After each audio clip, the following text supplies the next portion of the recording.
Duncan Wood is director of the Wilson Center's Mexico Institute. He joins us today to discuss this week's elections in Mexico. And we were speaking before we began recording. You weren't expecting anything very exciting, and yet the outcome is very interesting.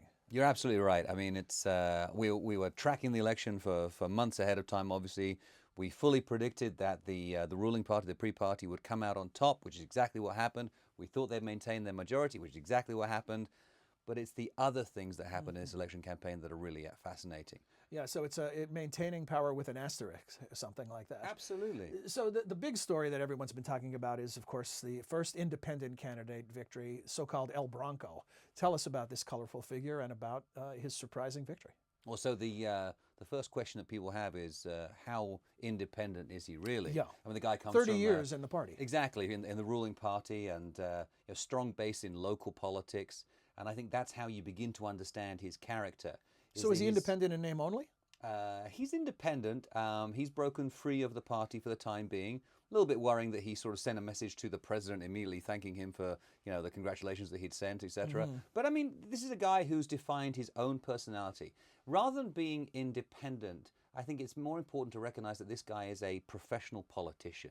That's how he's defining himself. He's a guy that speaks directly to the people and will operate in that way. Professional, but also non-traditional in that he was largely ignored by the major TV stations until the end of the campaign, where they became critical. So social media, rallies via Facebook, a very guerrilla-type campaign, and it worked. And that's what spoke to the people. The people in Nuevo León, this powerful industrial northern state, where Monterrey is based, were looking for somebody who was different, looking for change, essentially, that perennial question that people are looking for. Is it going to be different this time?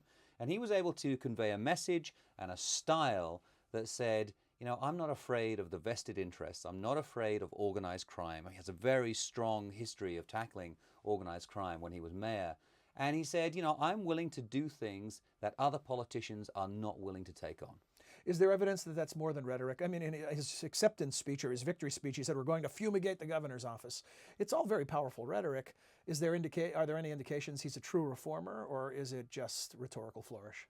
I think there's indications that he wants to be a true reformer. The question for me is, does he have the capacity to do it? It's very difficult to get things done in Mexico when you see all of the political forces lined up against you. It's very difficult to do things if you don't actually generate that kind of consensus with the parties and with the other forces that are there, with the unions, etc. That's the Mexican way of doing political business, is to get everybody into the room and to hash things out so that we're all on the same page.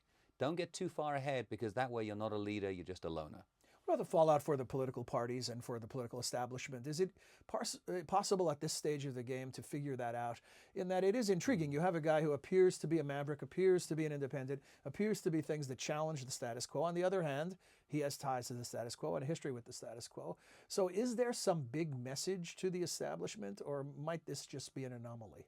I think there's a message to the established political parties, which is that they are failing to generate the support from the mass of the people. They've still got their core support, what they call in Mexico the voto duro, the hard vote. They have another word in Mexico they use for party followers or the party faithful, which is militantes, which is a term I love because it really does sound as though these are militant people. Yeah. They still have that, but that core is shrinking over time. It's the lowest that the three main parties have polled in any election in history. And then you see it over the past few years, past 20 years, they've gone down from controlling nearly 90% of the vote down to only around 60% of the vote. And that's significant. I mean, that's a big drop. So the lesson that they should be learning at this point is that they've got to do more to reach out to those people who are disaffected, disillusioned by traditional party politics. And certainly what we're going to see over the next few years and in 2018 is the rise of independent candidates. His victory and the victory of a couple of other less well-publicized independent candidates is going to generate enormous enthusiasm. So he's blazed the trail that others can follow. Exactly. Speaking of numbers, here's one that jumps out as stunning, that sits in the background of all of this. According to the Mexican Institute of Competitiveness study, 91% think the parties are corrupt. 91%. Yeah. I don't think that's a big surprise. I mean, Mexicans. It's just a big number. It's a big number. I'm surprised it's actually that small. But anyway, really? Mexicans always have been very pragmatic about this. In conversations that I've had over the years with Mexican taxi drivers, with people on the street, with friends and colleagues, is you say, well, is this politician honest? And they say, He's a politician. Of course he's not honest, but is he effective? That's the question.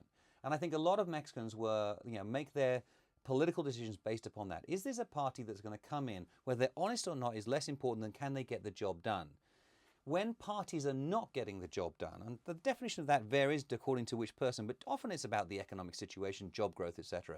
If parties aren't getting the job done and they're corrupt, then Mexican citizens and voters are going to be unhappy. Off-year elections in most countries are viewed as a referendum on the president or the head of state. What is the message to the president in this case?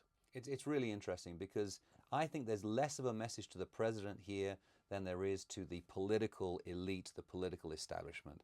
I mean, some people could interpret this as a vote of confidence in the president. Other people could say, no, the Mexican people have spoken and they're tired with politics, the way they have normally been run in this country.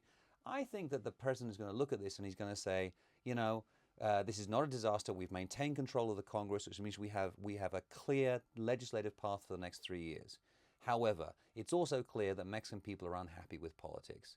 And therefore, we need to do something to try to bring them back in. We've talked about unhappiness. We've talked about relatively, I think we mentioned the higher voter turnout than expected. Talked about blazing a trail for other independent candidates. Are there any other political trends or longer-term trends that are revealed by this outcome? Yeah, so two other things. The first one is what they call the voto nulo, or spoiled ballots in Mexico this time around. Reached around 5%. That's a lot of votes. People who deliberately or mistakenly spoiled their ballots. That 5%, if you could actually take that and capture that for a particular candidate, for a party, would be a defining factor. And we're going to see whether anybody really takes that on. The second is what we've seen on the left in Mexico. From having a political party, the PRD, which came close to winning the presidency in 2006, was their candidate came second in the presidential elections in 2012. They've now been reduced to around 11% of the vote. And that's because a new political party on the left, Morena Party, which is run by the former head of the PRD, Andrés Manuel López Obrador, or AMLO, has managed to gather support of around 8.5% of the popular vote.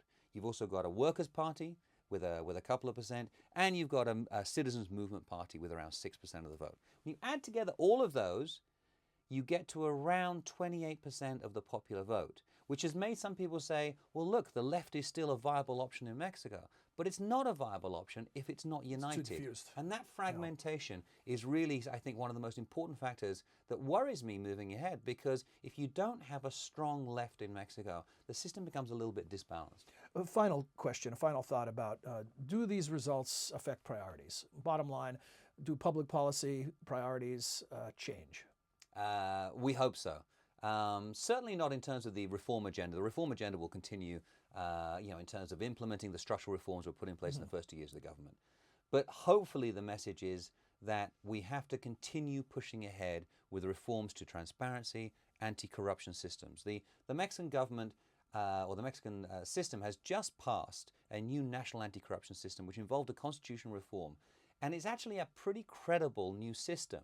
We have to now see the political will being applied to that to make sure that people are prosecuted, put in jail for corruption. We've got to make sure that the government really wants to implement this reform.